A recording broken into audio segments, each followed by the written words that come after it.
మంత్రివర్యుల్ని మీ ద్వారా కోరుతున్నాను అధ్యక్ష. Thank you. మంత్రి గారు.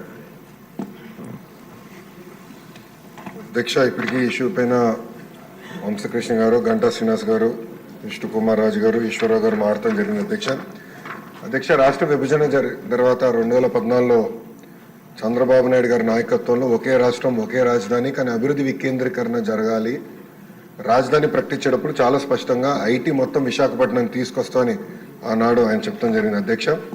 అధ్యక్ష, చంద్రబాబు నాయుడు గారి చొరవ వల్ల ఈరోజు ప్రపంచంలో ఎక్కడికి వెళ్ళినా 20% మంది ఐటీ రంగంలో తెలుగు వాళ్ళు ఉంటాం. నిజంగానే మనందరం గర్వపడాల్సిన అవసరం ఉంది అధ్యక్ష. కానీ వాళ్ళు మన రాష్ట్రంలో పనిచేసేదానికి సరైన ఎకో సిస్టమ్ లేకపోవడం అనేది చాలా చాలా బాధాకరం. 2014 నుంచి 2019 మధ్యన ఒకసారి మనం చూస్తే అధ్యక్ష, సుమారుగా 150 కంపెనీలు 50,000 మందికి ఉద్యోగాలు కల్పించడం కూడా జరిగింది అధ్యక్ష. ఈ పరిశ్రమలని ఆనాడు తీసుకొచ్చాం. అంతేకాకుండా అనేక సందర్భాల్లో కాన్క్లేవ్స్ కూడా ఏర్పాటు చేసి వైజాగ్ను ఒక ఫోకస్ ఏరియాగా తీర్చిదిద్దడం జరిగింది. ముందు చూపుతో డేటా సెంటర్ పాలసీ ఆనాడు తీసుకొచ్చి అదానితో కూడా ఒప్పందం కుదుర్చుకుని వాళ్ళు కూడా ఆనాడు భూములు కేటాయిస్తాం జరిగింది, శంకుస్థాపన చేస్తాం జరిగింది. కానీ అది ఆగిపోతాం జరిగింది అధ్యక్ష. 2019 నుంచి 24 చూస్తే అధ్యక్ష ఎలాంటి యాక్షన్ లేదు, ఒక్క కాన్క్లేవ్ జరగలేదు, ఒక్క పరిశ్రమ రాలేదు అధ్యక్ష. ఒక మంత్రిని బాధాకరమైన పరిస్థితి ఏంటంటే ఆనాడు ఒక మంత్రిని అడిగారు అధ్యక్ష, ఆ రేస్ ఏదో హైదరాబాద్లో జరుగుతుంటే ఇది మీరు ఎప్పుడు తీసుకొస్తారు ఆంధ్ర రాష్ట్రానికంటే కోడి ఇంకా గుడ్డు పెట్టలేదు, లేదంటే గుడ్డు కోడి పెట్టలేదు ఏదో చెప్పాడు అధ్యక్ష. అది దేవుడి తెలియాలి ఏం చెప్పాడు. ఆ రోజు నుంచి ఆంధ్ర రాష్ట్రం అనేది ఎగతాళి చేశారు అధ్యక్ష. ఎక్కడికి వెళ్ళినా ఆంధ్ర రాష్ట్ర ఐటీ మంత్రి ఇలా ఉంటారా, ఇలా అవుతే పరిశ్రమలు ఎట్లా వస్తాయని కూడా వాళ్ళందరూ ఎగతాళి చేసే పరిస్థితి అధ్యక్ష. అంతేకాకుండా అధ్యక్ష, నేను మంత్రి అయిన తర్వాత అనేక కంపెనీల్లో కూడా కలిస్తే గత ప్రభుత్వంలో ఉన్న వాళ్ళు చాలా స్పష్టంగా మన కంపెనీలో వాటాలు అడుగుతాం జరిగింది అధ్యక్ష. వాటాలు అడిగారు అధ్యక్ష. దానివల్ల ఆ కంపెనీలన్నీ వెనక్కి వెళ్ళిపోయినాయి. అంటే ఐటీ కంపెనీల్లో కూడా వాటాలు అడిగే పరిస్థితి వీళ్ళు వచ్చారు అధ్యక్ష. ఏం చెప్పాలి అధ్యక్ష. ఇంతేకాకుండా పెద్దలు అన్నట్టు నిక్సీ కూడా నాడు పట్టించుకోలేదు, ఎస్టీపీఐకి ఇవ్వాల్సిన భూములు కేటాయించలేదు. ఇంకా మిలేనియం టవర్ ఫేజ్ 2 వచ్చే గల అక్కడ మన సచివాలయం పెడతామని మొత్తం డ్రామా నడిపించారు అధ్యక్ష. సచివాలయం పెట్టలేదు, అలానే ఐటీ కంపెనీలు కూడా అది కేటాయించలేదు అధ్యక్ష. దానివల్ల ఆంధ్ర రాష్ట్ర యువకులు చాలా చాలా నష్టపోతాం జరిగింది అధ్యక్ష. ఎన్డీఏ ప్రభుత్వం ఏర్పడి కరెక్ట్గా 5 నెలలు అయింది అధ్యక్ష. 5 నెలల్లో నేను ప్రధానంగా చేసింది ఏంటంటే ఉన్న ఐటీ కంపెనీలు అందరితో నేను మాట్లాడటం జరిగింది అధ్యక్ష. అంటే ఆంధ్ర రాష్ట్రంలో ఉన్న ఐటీ కంపెనీలు అందరితో 1-on-1 మీటింగ్ పెట్టాను. చిన్న కంపెనీలు అయితే వైజాగ్లోనే నేను ఐటీ సర్వ్ నాయకత్వంలో, ఐటీ సర్వ్ కాదు మన ఐటాప్ నాయకత్వంలో నేను సమావేశం కూడా ఏర్పాటు చేసుకుని అక్కడ వాళ్ళు ఎదుర్కొన్న సమస్యలు ఏంటి, ఇంకేం చేస్తే బాగుంటుందని కూడా వాళ్ళతో సుదీర్ఘంగా చర్చిస్తాం జరిగింది అధ్యక్ష. ఇప్పుడే పెద్దలు గంటా శ్రీనివాసరావు గారు చెప్పినట్లు టీసీఎస్ ఆల్రెడీ కమిట్ అయింది. టీసీఎస్ అనేది వస్తుంది, దాంట్లో ఎలాంటి సందేహం లేదు. విష్ణు కుమార్ రాజు గారు ఎప్పటికల్లా వస్తుందని అడిగినట్టున్నారు. 3 నెలలు టైం ఇవ్వండి తప్పనిసరిగా, ఎందుకంటే ఎగ్జిస్టింగ్ బిల్డింగ్స్కి చిన్న ఏర్పాట్లు చేయాల్సిన అవసరం ఉంది. 3 నెలల్లో తప్పనిసరిగా టీసీఎస్ విశాఖపట్నంలో ప్రారంభిస్తున్నారు. అంతేకాకుండా ముందు చూపుతో వాళ్ళని నేను చంద్ర సార్ని కోరాను, మీరు క్యాంపస్ ఏర్పాటు చేయాలి విశాఖపట్నంలో అంటే ఆయన ఒప్పుకున్నారు. దానికి ఆల్రెడీ భూములు కూడా మేము ఎత్తుకుతున్నాం. దానిపైన కూడా నేను చాలా క్లియర్గా 2-3 చెప్పిన తర్వాత దాన్ని కూడా వస్తాను అధ్యక్ష. పెద్దలు వంశకృష్ణ గారు అడిగినట్లు అధ్యక్ష, ఇక్కడ ఎకో సిస్టమ్ కూడా ఏర్పాటు చేయాలి. దాంట్లో భాగంగా నేను కూడా ఐటీ కంపెనీలు అందరితో మాట్లాడినప్పుడు ఇన్ఫోసిస్తో కూడా మాట్లాడాను. వాళ్ళని కూడా ఒక క్యాంపస్ ఏర్పాటు చేస్తే బాగుంటుందని వాళ్ళని కోరాను.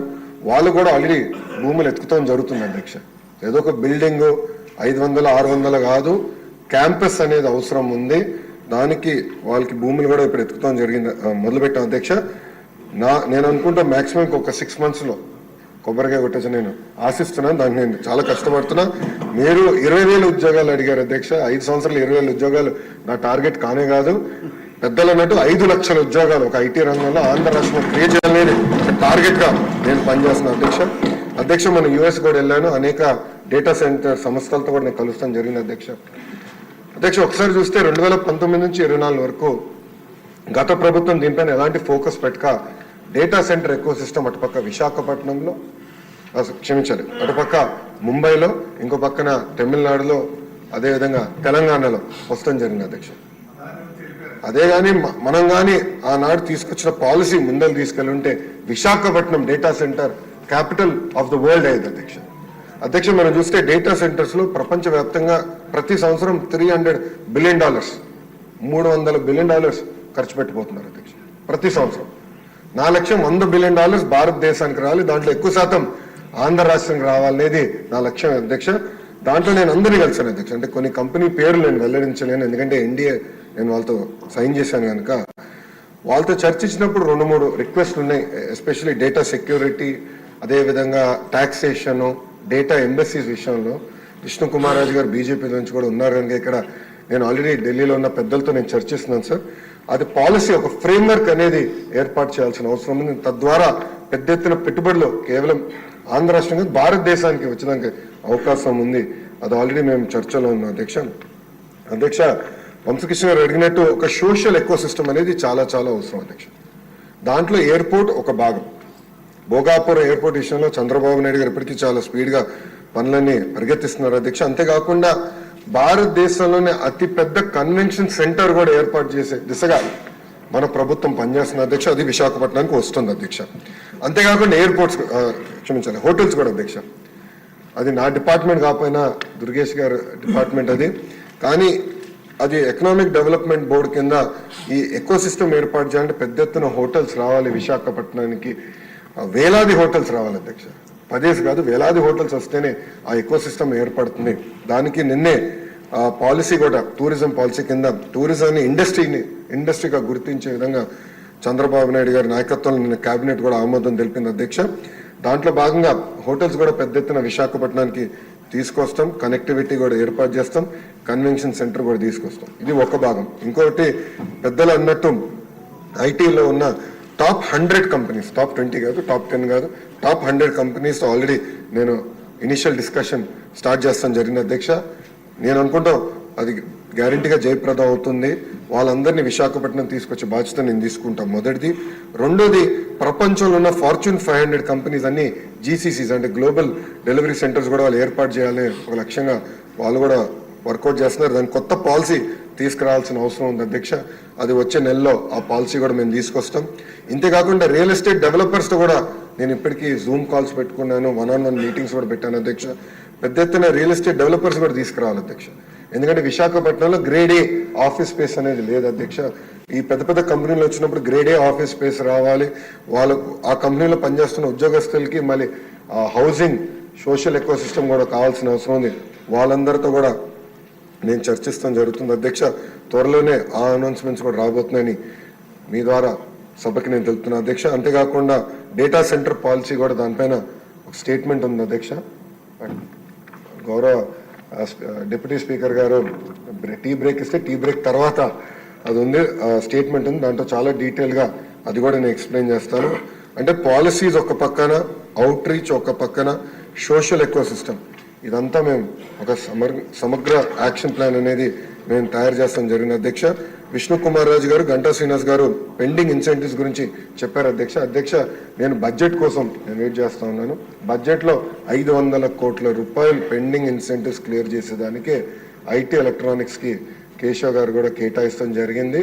అది అసెంబ్లీ సెషన్లో అయిన తర్వాత తప్పనిసరిగా ఇన్సెంటివ్స్ అని ఆ కంపెనీస్కి అందించే బాధ్యత మేము తీసుకుంటాం అధ్యక్ష. దాంట్లో ఎలాంటి సందేహం లేదు. చివరికి అధ్యక్ష నేను చంద్ర గారిని కలిసినప్పుడు అడిగాను ఆయన సలహా ఏంటి నాకని. ఆయన ఒక మాట అన్నారు అధ్యక్ష, ఇప్పుడు కంపెనీస్ అందరు కూడా $5 బిలియన్, $10 బిలియన్, $15 బిలియన్ పెట్టుబడి పెడుతున్నారు. ఒక నెల డిలే అయినా, ఒక 3 నెలలు డిలే అయినా మా బిజినెస్ ప్లాన్ మొత్తం తారుమారు అవుతుంది. So speed of doing business మీద మీరు డెలివరీ చేయండి, తప్పనిసరిగా అందరూ ఆంధ్ర రాష్ట్రానికి వస్తారు అని చాలా స్పష్టంగా ఆయన కూడా నాకు చెప్తాం జరిగింది అధ్యక్ష. తప్పనిసరిగా ఈజ్ ఆఫ్ డూయింగ్ బిజినెస్ కాదు, స్పీడ్ ఆఫ్ డూయింగ్ బిజినెస్ పైన మేము ఫోకస్ చేస్తున్నాం అధ్యక్ష. ఈరోజు నేను గర్వంగా చెప్తున్నా, కంపెనీల వెనకాల నేను పరిగెడుతున్నా అధ్యక్ష.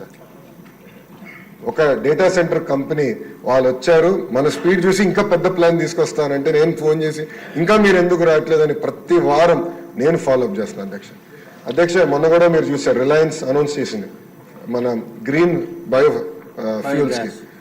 దాని గురించి అధ్యక్ష నేను వాళ్ళకి ఫోన్ చేసి కంగ్రాచులేషన్స్, ఈరోజు ఎంఓఏ అయిపోయింది, 500 మీరు ఎప్పటికల్లా పూర్తి చేస్తాను తిప్పి వాళ్ళు నాకు చెప్పింది ఏంటంటే ఆంధ్ర రాష్ట్రం ఇంత ఫాస్ట్గా మూవ్ అవుతుందని మేము ఊహించలేదు. 500 కాదు 700 సెంటర్లు మేము ఆంధ్ర రాష్ట్రంలో పెడతామని తిప్పి నాకు హామీ ఇస్తాను అధ్యక్ష.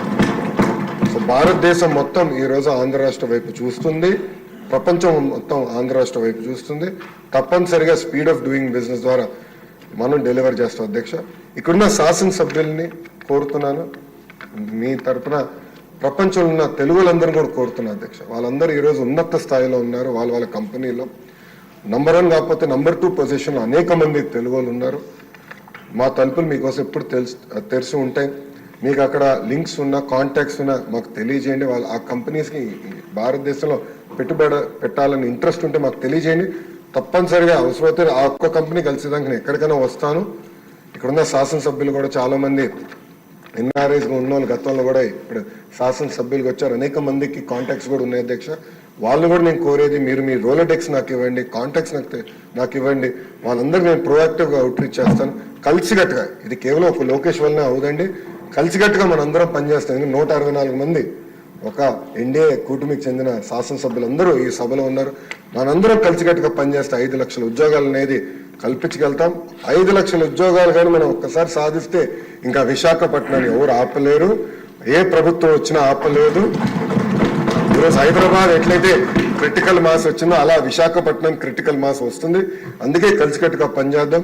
5 లక్షల ఐటీ ఉద్యోగాలు తప్పనిసరిగా విశాఖపట్నం తీసుకొద్దామని ఈ సభాముఖ శాసనసభ్యులు అందరూ తెలుపుకుంటారు. అధ్యక్ష, లాస్ట్ పాయింట్ అధ్యక్ష, ఇప్పటికే ఎక్కువ టైం తీసుకున్నా. ఈశ్వర గారు ఒక మంచి పాయింట్ చెప్పారు. ఏంటంటే Tier 2, Tier 3 సిటీస్ కూడా ఐటీ కంపెనీలు రావాలి అని పెద్దలు కోరారు అధ్యక్ష. దాంట్లో భాగంగా నిన్న ముఖ్యమంత్రి గారు ఆల్రెడీ కోవర్కింగ్ స్పేసెస్ CEO అందరితో మీటింగ్ పెట్టుకున్నారు అధ్యక్ష. నేను చూశాను అధ్యక్ష. ప్రతిపక్షం ఉన్నప్పుడు ఒంగోలులో ఒక ఐటీ కంపెనీ నడిపిస్తుంటే నేను వెళ్ళడానికి ఆయన పిలిచారని వెళ్దాం అనుకున్నా.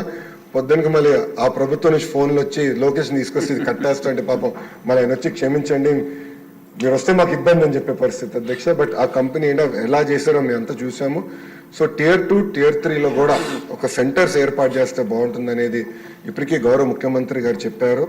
అదేంటంటే కోవర్కింగ్ స్పేస్ ప్రభుత్వం కొంత తయారు చేస్తుంది, అంటే PPP ద్వారా ప్రైవేట్ సంస్థలతో ఒప్పందం కుదుర్చుకుని తయారు చేస్తాం. దానికి ఒక సెపరేట్ ఇన్సెంటివ్ స్ట్రక్చర్ క్రియేట్ చేయాలని ముఖ్యమంత్రి గారు చెప్పారు. దానివల్ల కొంత ఐటీ పాలసీ కూడా వచ్చానికి డిలే అయింది. మేము కూడా అది నిన్న మీటింగ్ అందరూ డిస్కస్ చేసాం. త్వరలో ఆ పాలసీ కూడా మేము తీసుకొస్తాం అధ్యక్ష. దానివల్ల ఏంటంటే చాలా మంది వర్క్ ఫ్రమ్ హోమ్లో ఉన్నారు. శ్రీకాకుళం పట్టణంలోనే చాలా మంది వర్క్ ఫ్రమ్ హోమ్లో ఉన్నారు. వాళ్ళకి బేసిక్ ఇన్ఫ్రాస్ట్రక్చర్ ఇస్తే కొంచెం కల్చర్ ఉంటుంది అనేది ఒక ఆలోచన గౌరవ ముఖ్యమంత్రి గారు చెప్పారు. దాంట్లో భాగంగా తప్పనిసరిగా Tier 2, Tier 3 కూడా ఈ కోవర్కింగ్ స్పేసెస్ సెంటర్స్ ఏర్పాటు చేసి అక్కడ వర్క్ ఫ్రమ్ హోమ్లో ఉన్న వాళ్ళందరికీ ఒక కేర్ ఆఫ్ అడ్రస్ ఇవ్వాలనే లక్ష్యంతో మీ ప్రభుత్వం పనిచేస్తుంది. అధ్యక్ష, నేను అదానీ నేను మంత్రి అయిన వెంటనే నేను అదానీ వాళ్ళతో కూడా నేను కాంటాక్ట్లోకి వెళ్ళాను అధ్యక్ష. దాంట్లో భాగంగా మొన్న విశాఖపట్నాన్ని కూడా నేను వచ్చినప్పుడు ఒక కంపెనీ తీసుకొస్తాం జరిగింది అధ్యక్ష. పేర్లు నేను చెప్పలేను, ఎందుకంటే ఎన్డీఏ ఉంది అధ్యక్ష, పేర్లు నేను చెప్పలేను. అదానీ ప్రతినిధులు కూడా నవ్వుతా అన్నారు. 5 సంవత్సరాల దాకా మొదటిసారి వాళ్ళు అక్కడ అడుగు పెడుతున్నారని. అక్కడ చూస్తే రోడ్లని కూడా చెట్లు అంతా సైడ్ నుంచి పెరిగిపోయి రోడ్లు కూడా కంపని పరిస్థితి ఉంది అధ్యక్ష. ఆల్రెడీ నేను డిస్కసింగ్ విత్ దెమ్, నేను కూడా పుష్ చేస్తున్నాను. నేను అనుకుంటాం పాలసీ